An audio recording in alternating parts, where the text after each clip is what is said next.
Warning, this episode may contain disturbing content, soothing narration, and mild existential dread. Basically, murder ASMR for stressed professionals. Listener discretion is advised. Hell, it might be necessary. Accomack County was burning, little by little, night by night. But this wasn't the first crime spree to hit the county. The summer before the fires, there had been another series of unsolved crimes. Not arson, but something a little more personal. Vandalism, spray paint, targeting a local man named Jay and his girlfriend Danielle. Accusations scrawled across buildings calling Jay a narc, claiming that he had cops in his pocket, and those were the nicer ones. The rest? They were the kind of things you would not want your grandmother to hear, let alone see spray painted across an abandoned house for anyone driving by to read. And Sheriff Todd Godwin, he hadn't solved those either. Not a great look for a small-town sheriff who relies on the public trust and votes to keep his job. So when the fire started, it wasn't just another problem. It was a much bigger one. 3 fires became 6, and 6 became dozens. And as the months dragged on without answers, Accomack County wasn't just dealing with an arsonist, it was becoming a place where crimes went unsolved, and the pressure on Sheriff Godwin was building. But even as investigators tried everything they could to find and stop the person or persons responsible, there was one thing no one saw coming. Because those 2 unsolved crime sprees, the graffiti and the fires, they weren't separate, not even close. They were connected. And today we're diving into the investigation and the unhinged conclusion of Lit by Love, the Accomack County, Virginia serial arson case, right here on Crime to Burn.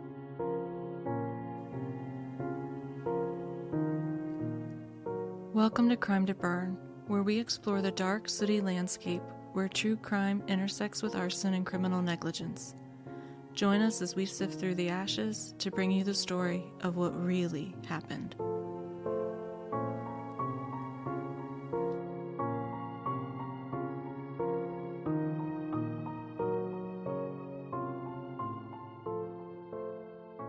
Welcome back to Crime to Burn. I'm April, a fire protection engineer, former firefighter, and pajama-clad podcaster at 4 o'clock in the afternoon.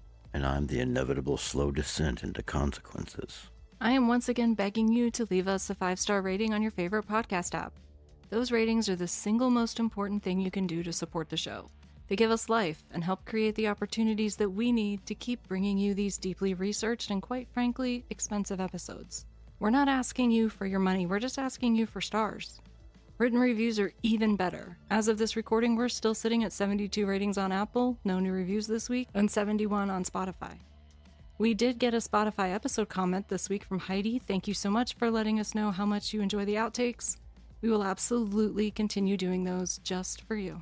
Over on Podbean, thank you to Becky Beasley for the case suggestion, Nick Gunter for stopping by to flick the, and he left the end of that sentence open-ended for you to insert your own ending.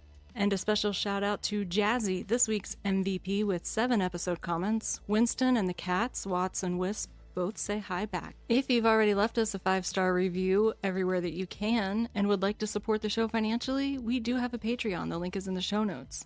Our new stickers just came in, so patrons, keep your eyes on your mail.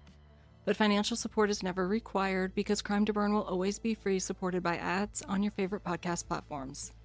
Buy some merch over at our spread shop. The link is in the show notes. Make sure you're following us on Facebook, X, Instagram, TikTok, and YouTube.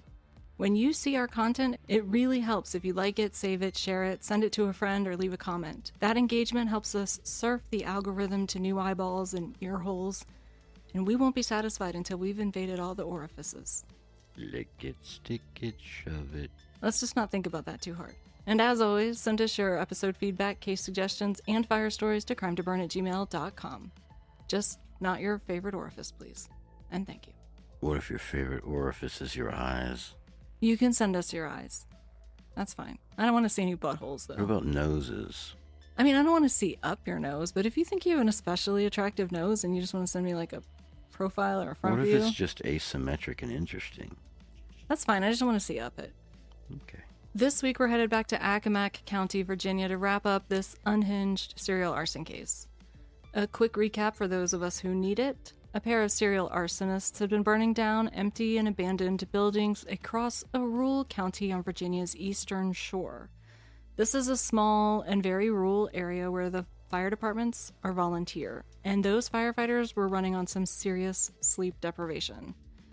They had 6 fires in less than 30 hours, and the pace had barely let up for nearly 5 months. Investigators were desperate to find and stop the arsonist or arsonists. But that would prove to be a daunting and at times nearly impossible task as the county continued to burn night after night. Then we met Tanya Bundick and Charles Smith, also known as Charlie Applegate. Now, Charlie had once been a volunteer firefighter himself, but a history of addiction and check forgery had landed him in legal trouble more than once, including a few stints in prison. Now, those issues ultimately ended his time in the fire service. And after a series of personal losses and setbacks, Charlie met Tanya Bundick and fell head over heels in love with her.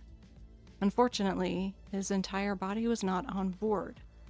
Not long after realizing that he was in love, he started having performance issues. But Tanya accepted his proposal after making him redo it properly, in a venue of her choosing, with outfits she selected and saying words that she had drafted. And Charlie didn't seem to mind. The two started planning a massive wedding at their favorite club, Shuckers, with 300 guests, and a very romantic November Rain theme, because nothing says lifelong commitment like a Slash guitar solo, a wedding cake casualty, and a music video where the bride ends up in a casket. But I digress. Everything is really wet in that video. Yeah. Charlie and Tanya were also dealing with some serious pressure.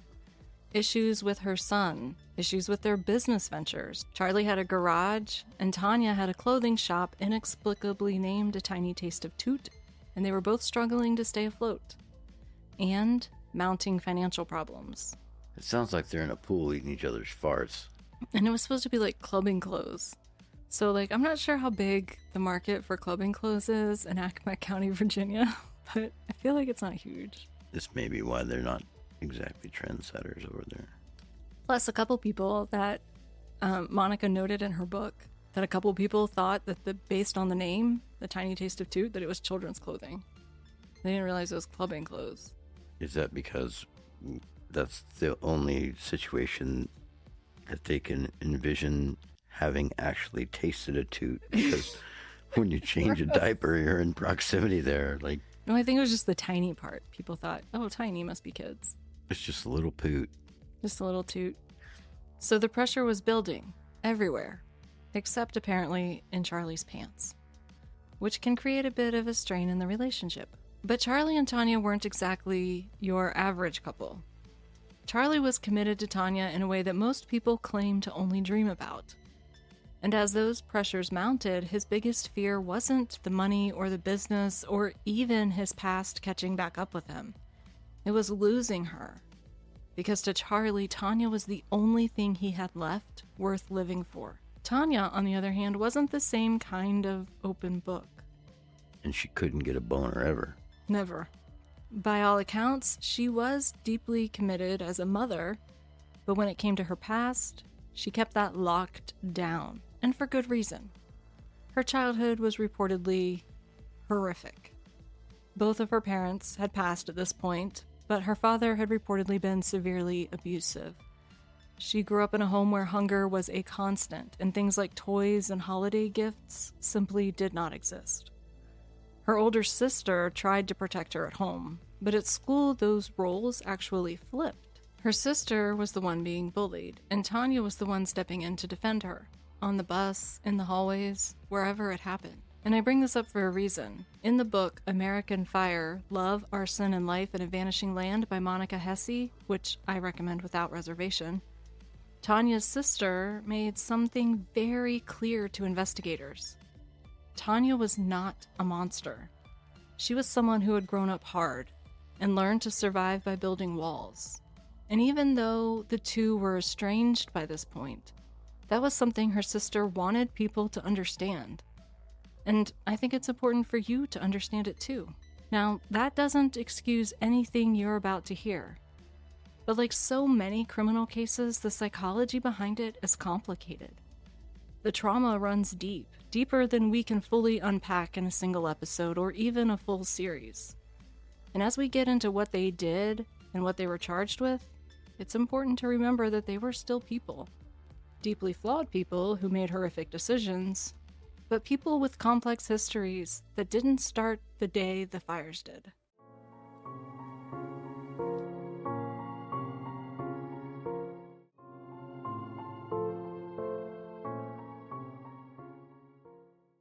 Now, until this point, I've told you that most of the fires were in abandoned buildings, but not all of them. We briefly mentioned one fire in a rental home, which was vacant at the time, but it was not abandoned. And then there was the fire that occurred on Valentine's Day. A man left his home earlier that day, and when he came back, he noticed a faint smell of smoke. But there was nothing obvious. He couldn't find any visible source, so he brushed it off. But a little bit later, his children mentioned that they could smell smoke, and that's when they found it.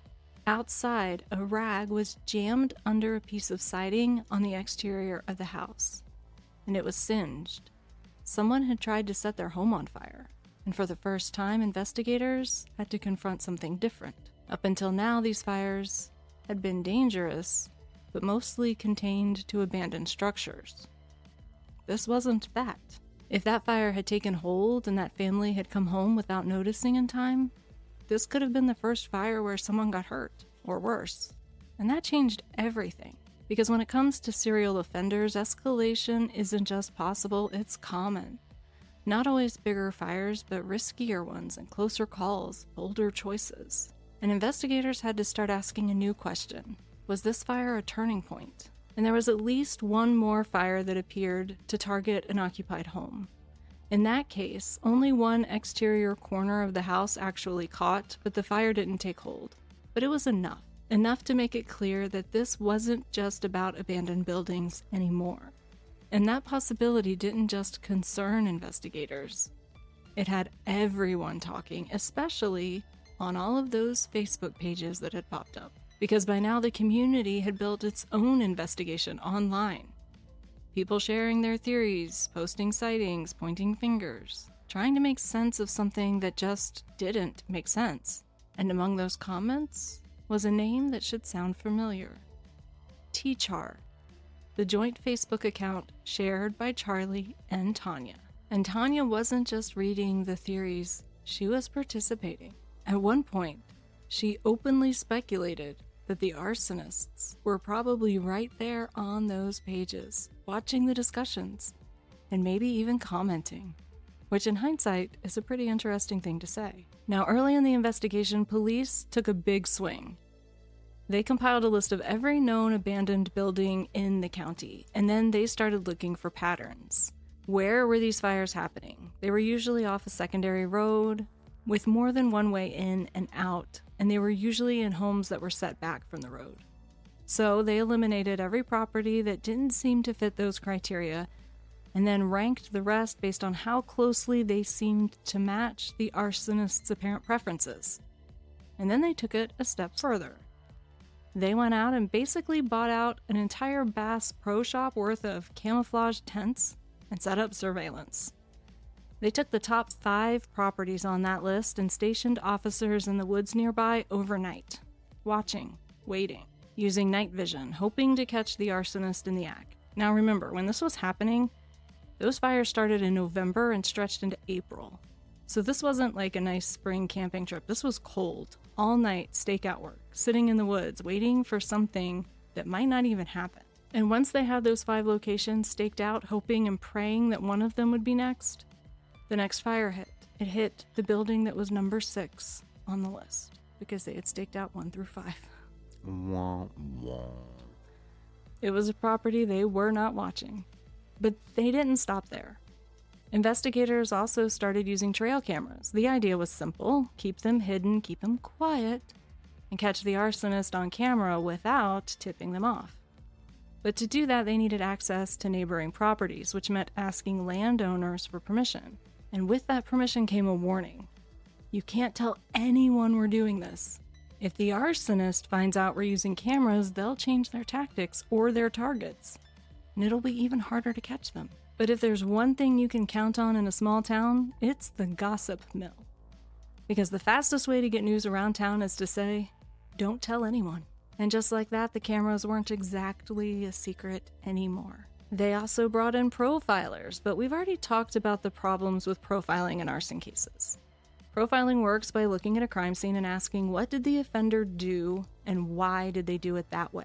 The problem is that in arson cases, the crime scene is largely destroyed, and so a lot of those details that might point to something unique, some sort of quirk or pattern or signature, is gone, burned away. So what you're left with isn't a specific profile, but a very statistical one. And those tend to look something like this. Most arsonists are young males. They have a history of substance abuse quite often. They may have mental health issues, and they probably have some strained relationships, which isn't exactly helpful, because that profile doesn't really narrow your suspect pool. But they did come up with a profile of sorts. Investigators believed that this arsonist likely lived in the county, that they probably talked about the fires, maybe even more than other people did, and that they might show a pattern of leaving home late at night. They also didn't think the arsonist was a teenager, because in a small town like this, a teen slipping out in the middle of the night would probably be more noticeable. And all that sounds reasonable, but this was Accomack County, and everyone was talking about the fires, and everyone already assumed the arsonist would be local, because who would drive that far into Accomack County, which was extremely remote? So that profile wasn't exactly narrowing anything down, and the public knew it. Despite that, investigators still had to start somewhere, so they built a suspect list. They pulled records of individuals who had previously set fires and cross-referenced them with people who had just been released from prison within the past year. And the initial suspect pool was the overlap of those two lists. Now, Charlie had been to prison, but he had never been caught committing arson, so he wasn't on that suspect list. And Tanya had no prison history and no known fire setting history, so she wasn't on it either. So right from the start, the people responsible weren't even on the investigators' radar. And even though no one really wanted to say it out loud, there was a very real possibility that the arsonist could be a firefighter. It is a very uncomfortable truth, but many arsonists have been firefighters. So profilers decided to take a closer look. They went station by station, bringing a structured questionnaire, trying to identify anything that might suggest someone on the inside was involved. And it did not go over well. The questions were intentionally vague and open-ended, because they weren't just interested in the answers, they wanted the thought process behind them. They wanted to see how people reasoned, to see if anything might stand out. Now, each question was designed to probe a different mindset. And then they made what I would consider a fatal mistake. They lied. They told the firefighters that the survey was being conducted because the people like them on the front lines might have noticed something that investigators didn't know, and that they could be a valuable resource. But those volunteer firefighters saw right through it. They knew exactly what this was. They weren't being asked for insight, they were being evaluated. And trying to dress it up as anything else, that didn't help, it just made it worse. Some firefighters refused to fill it out entirely, and honestly, I can't blame them. Because if you look at the questionnaire, it was not subtle. The first question was, tell us everything you know about these fires. That's not a question. You're right. The first page was, tell us everything you know about these fires. The second was, what are the 5 most important factors that could have created this situation? And finally, if you were in charge of the investigation of these fires, how would you do it? That's not fishing for overlooked details, that's profiling. So it's no surprise that the firefighters were offended. But there was another kind of profile, and one that could be far more useful. And it's called geographic profiling. Now, geographic profilers map the locations of crimes. And while the science behind it is very complicated, here's the layman's version that I'm borrowing from American Fire, which actually pulls the analogy from the TV show Numbers. Think of a lawn sprinkler. If you tried to predict exactly where every droplet would land, you just couldn't. There's too many variables: wind, pressure, mechanical quirks. But if you looked at where every droplet did land and tried to work backwards to find the origin point, you could estimate with reasonable certainty about where the sprinkler was. And that's what geographic profiling does. It takes the locations of crime scenes and uses mathematical models to estimate where they likely originated. Because even when offenders think they're choosing locations randomly, they're not really. They tend to operate around a kind of home base, usually a residence, but it could be a workplace or even just a place where they frequent. And unlike traditional profiling, this type of profiling doesn't depend on psychology, so it doesn't matter what kind of crime you're dealing with. The math still works the same. So the Virginia State Police brought in a geographic profiler. He input all of the fire locations and ran the model and let the math do its thing. And what came back was a very specific answer.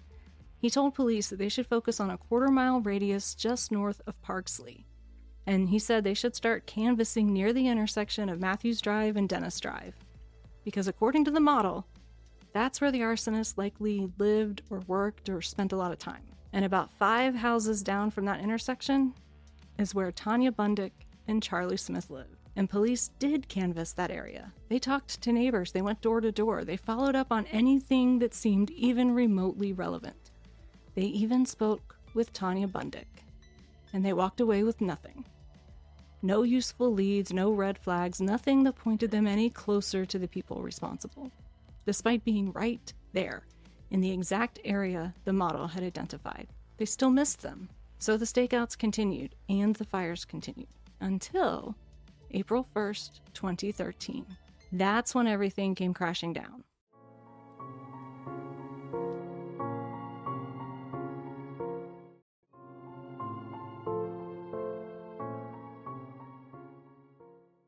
Two investigators were sitting in their small camouflage tent, a portable heater humming quietly, just enough to keep the cold at bay, when a vehicle pulled up to the house they were watching.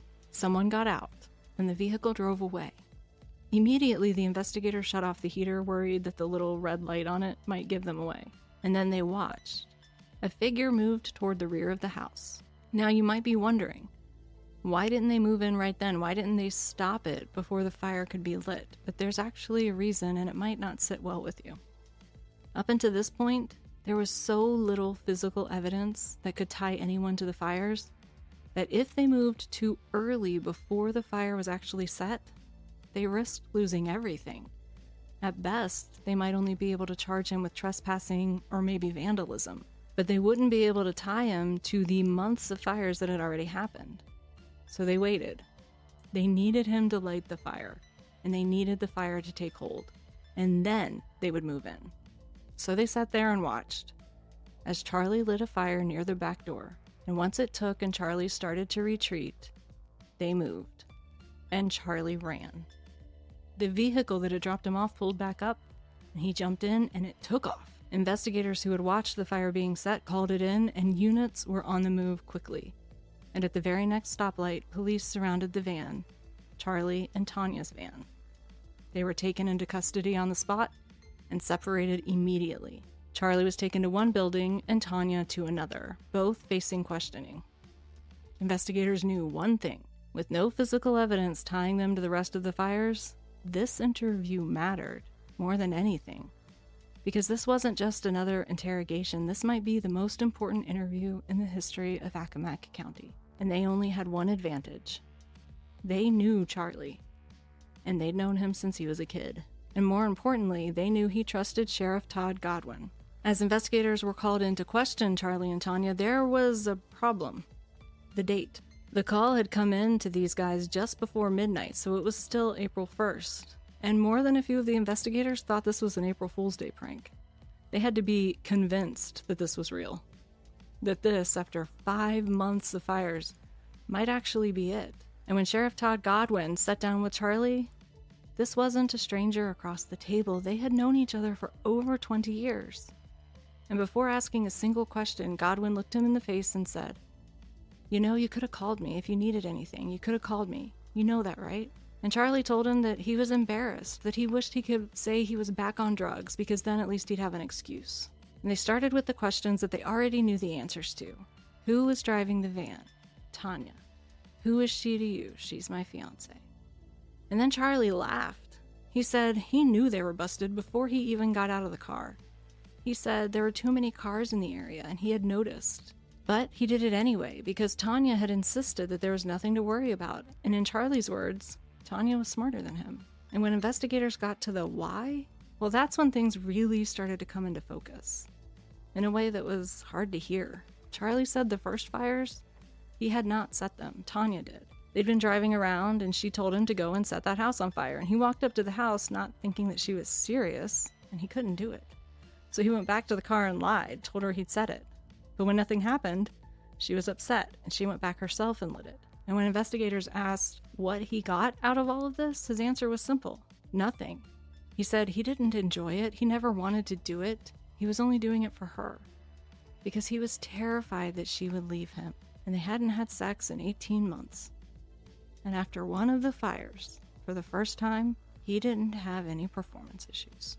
But at the end of the day, that wasn't really the point. The point was that he was doing it for Tanya.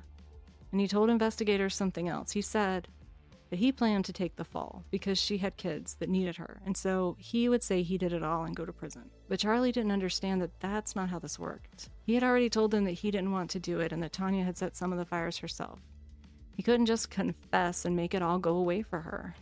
But Charlie was still in love with Tanya, and to him, losing her was the worst thing in the world, worse than prison. So he was willing to go to prison for her if it meant that she could walk away and have a chance at a normal life. This just proved the assessment of Charlie as guileless. Proved that it was true, to a fault, and that was a liability for him, and also a liability for Tanya. But Tanya was not guileless. Tanya was calculating. She told investigators that she and Charlie had been out shopping for birthday gifts for her sons. Both of them had birthdays in early April. And that they had gotten into an argument.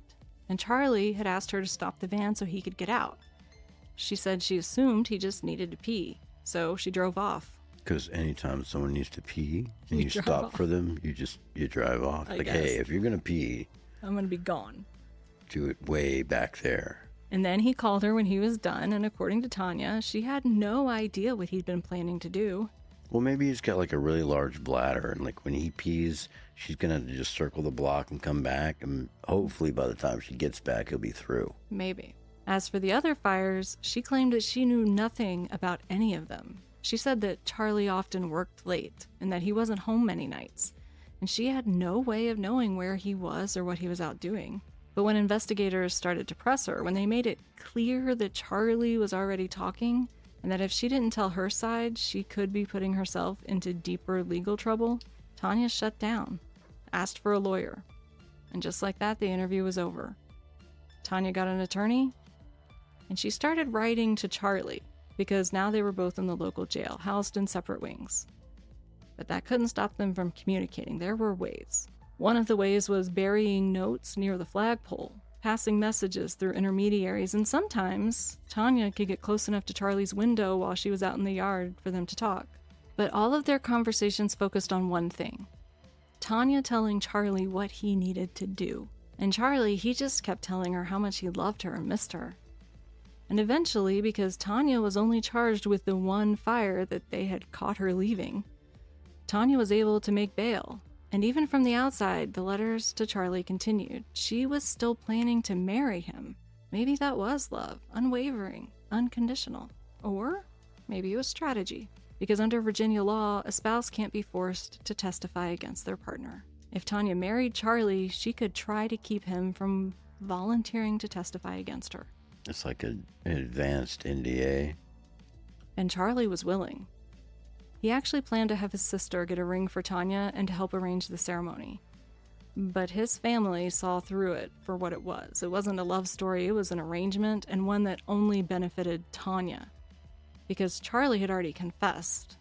You see, Charlie was being charged in 66 separate arson cases. Tanya with just one. Because she hadn't admitted to anything during her interrogation. She was only charged in connection with a single fire. Charlie was facing more than 500 years in prison. But Tanya wasn't, and she knew it. So while Charlie was sitting in jail, confessing, cooperating, and still telling her how much he loved her, Tanya was in damage control mode. So if you don't live to be 500, you have to go to jail like for your next life? No, I think just this one. And she started trying to shift everything onto him and paint him as the sole offender. a dangerous man that she just happened to get caught up with as an innocent bystander in a 5-month arson spree. And unless Charlie agreed to testify against her, investigators weren't going to be able to charge Tanya in the other cases.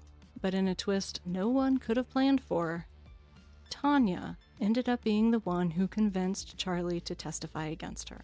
Because every letter an inmate sends out of jail is photocopied, and investigators had them all. Every letter Tanya wrote while she was waiting to make bail, including letters that she was not sending to Charlie. Letters she was sending to another man, someone she had met through a prison pen pal exchange. And those letters made one thing very graphically clear. Her heart wasn't with Charlie. Investigators knew what those letters would do to him. They knew it would crush him. But they also knew that Charlie was about to throw away the rest of his life for someone who truly did not love him, for someone who had already betrayed him and was still betraying him, even while planning to marry him. So they showed him Tanya's letters. And the man who had been willing to take the fall finally understood. And Charlie agreed to testify against Tanya. He pled guilty, but his sentencing was delayed. Prosecutors wanted him to testify before he was sentenced so he could stand on the witness stand and truthfully say that he had not been offered any deal, no promise of leniency, no reduced sentence in exchange for his testimony. So, Tanya was arrested again, this time charged with more than 60 counts of arson and conspiracy. But here's the thing, there were over 80 fires. So why only 66 charges? Well, the answer comes down to memory. Charlie could not account for all of the fires. There had been so many fires and so many nights that he couldn't give investigators specific details about every single one. And without that, those cases were a lot harder to prove. Now, maybe he truly didn't remember, or maybe there were things he just couldn't or wouldn't say.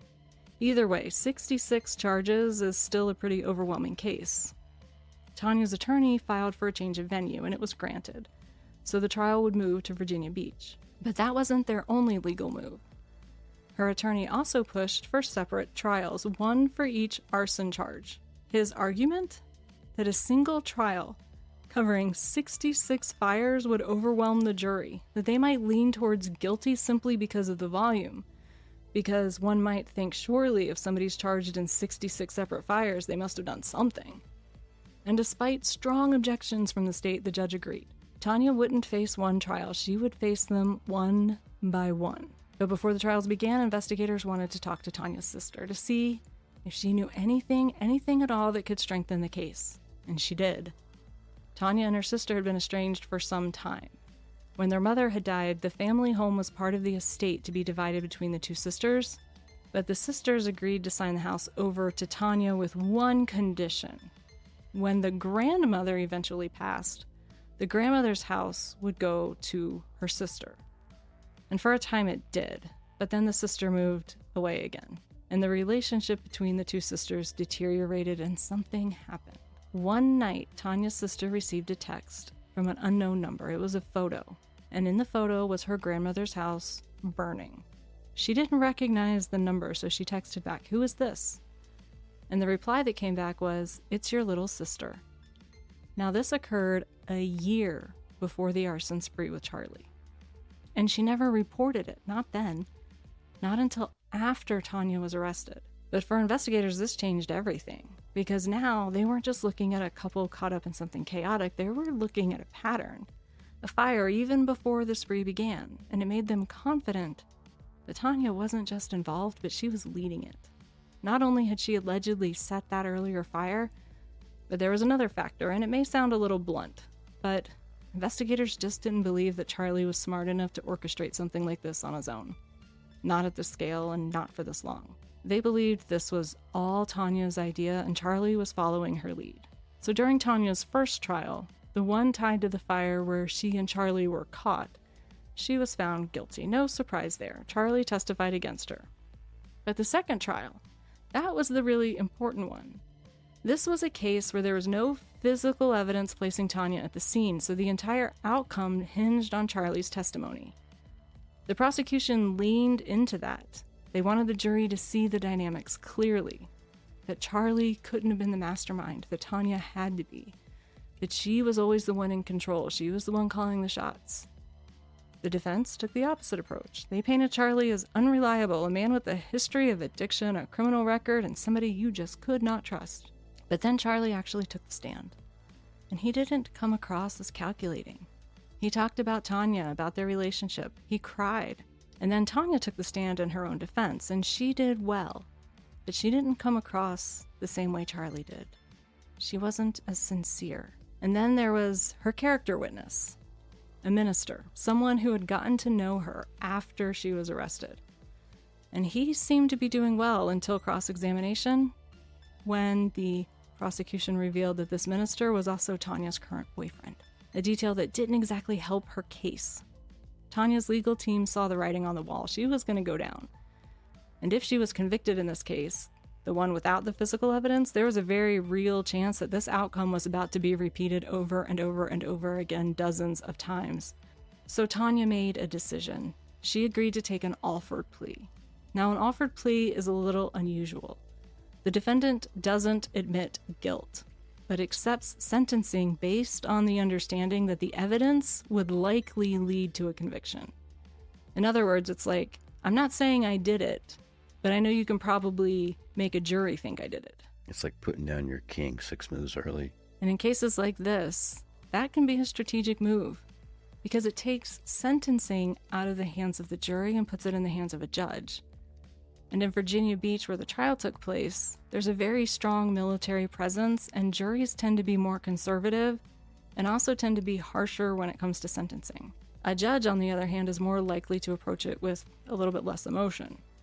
So, after closing arguments, before the jury went to deliberate, Tanya entered an offered plea and left her fate in the hands of a judge. And honestly, the jury was totally irked.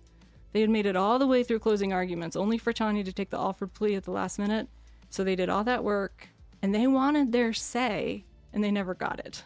Now, at this point, Tanya hadn't actually been sentenced yet for the earlier convictions, but the writing was already on the wall. The judge in the first case was expected to sentence her to around 7.5 years on top of the 3 years from her initial conviction.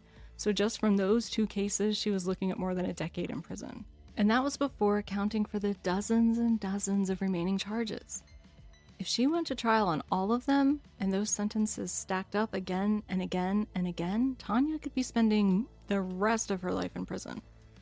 So Tanya made a deal. She agreed to enter an offered plea on all of the remaining charges. And in return, the prosecution agreed to push for a total sentence of 17.5 years, which would include the 10.5 years she'd already been sentenced. And Tanya took it. Charlie, for his part, was sentenced to 15 years. And Tanya was officially released from prison September 24th, 2025, and Charlie was released on October 31st of 2023. So Tanya's only been out of prison for about 7 months, and she does have a Facebook page, but we did not reach out to her for this episode. I imagine that she's trying to put all of this behind her, and truthfully, I don't know what drove Tanya to do this, and I don't know that she fits the definition of a pyromaniac, and I don't know what she got out of it. But when the news of her release hit those same local Facebook groups that have been talking about all the arsons, some people came to her defense, blaming Charlie and calling him the mastermind and painting her as a victim.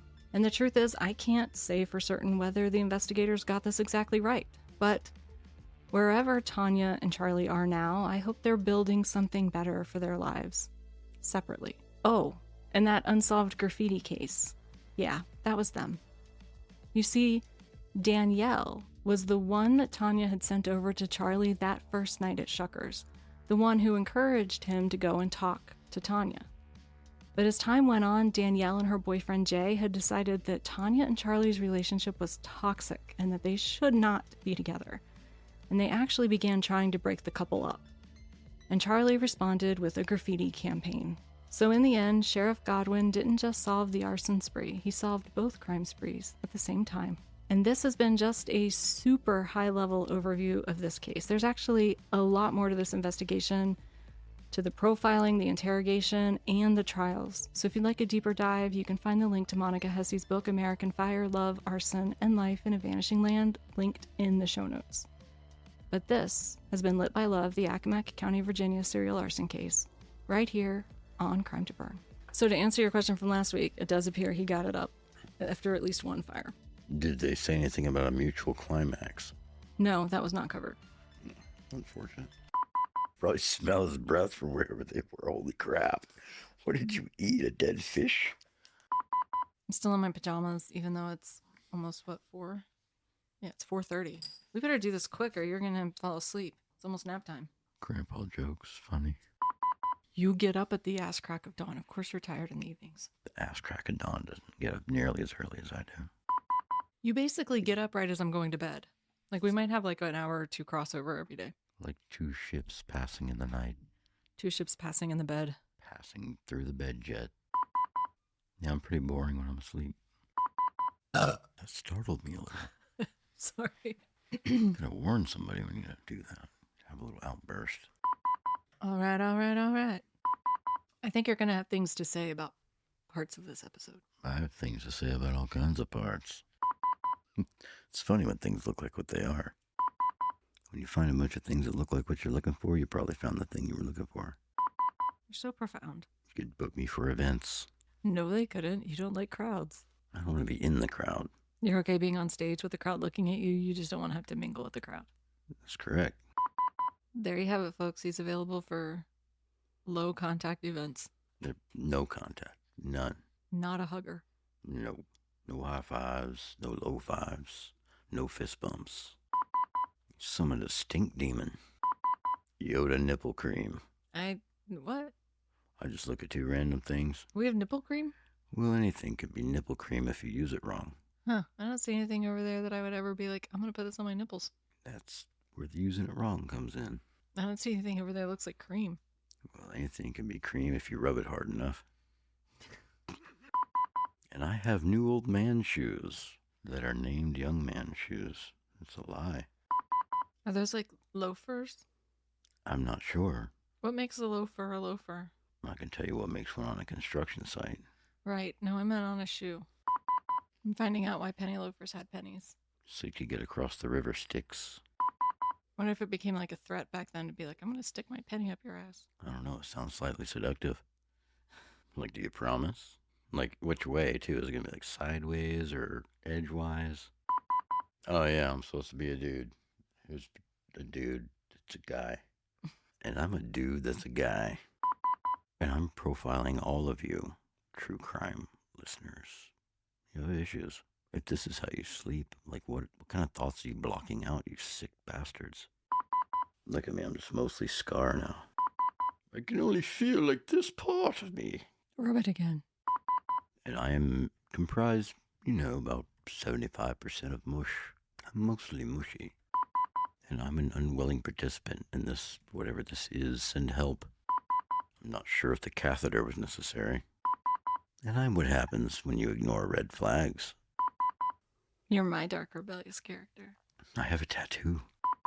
And I think you should just turn this off and go to sleep. Targeting a local man named Jay and his girlfriend. Pretend like you're telling the story to a 4-year-old a little bit more. You're so cute. Oh, look at you. You're listening. And his girlfriend. Why can I not say girlfriend after Jay? Oh, girlfriend. Girlfriend. No one can see you coming if you turn the light on at the last minute either. Wait, what?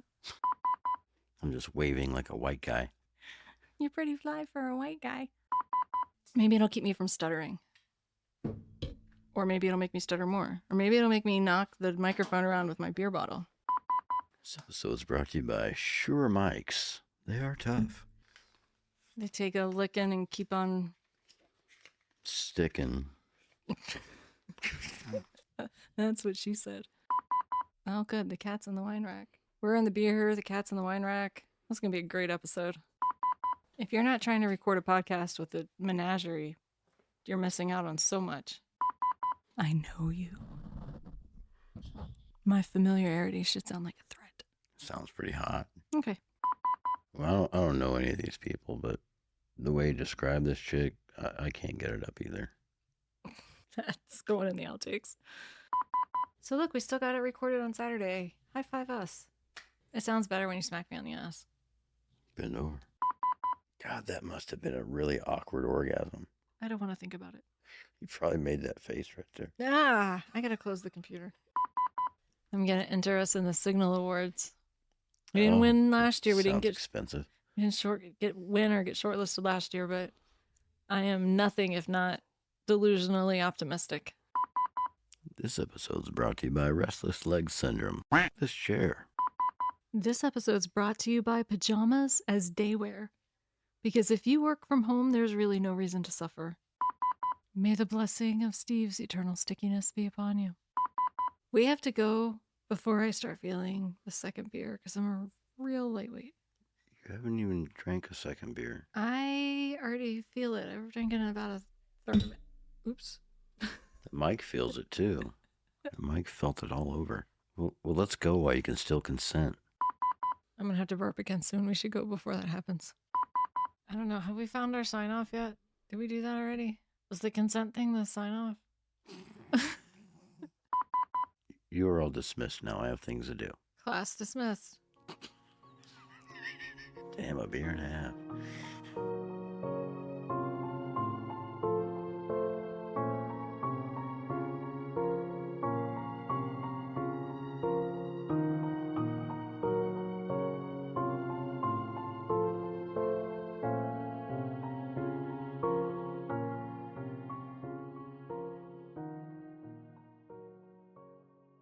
Crime to Burn is a production of Crime to Burn, LLC, where we light fires in your brain and not your buildings. All rights reserved. Still spiritually parched after this episode? It's okay, Steve believes in cross-pollination. Here's a trailer for a show we think deserves to infiltrate your ear holes, in a good way. Don't forget to leave a 5-star review before you go. Steve is watching. I'm Mandy. And I'm Avery. We're the hosts and creators of Thick Thighs and Creepy Vibes. Join us as we take a deep dive into the macabre and the unexplained. Listen every Wednesday as we take you on a chilling journey that transports you to all corners of the Great White North. Let's boot those Sunday scaries while we take a rip into the harrowing tales of the haunted and the supernatural phenomena that defy explanation. So grab your ketchup chips and your Caesars and make sure to creep it real.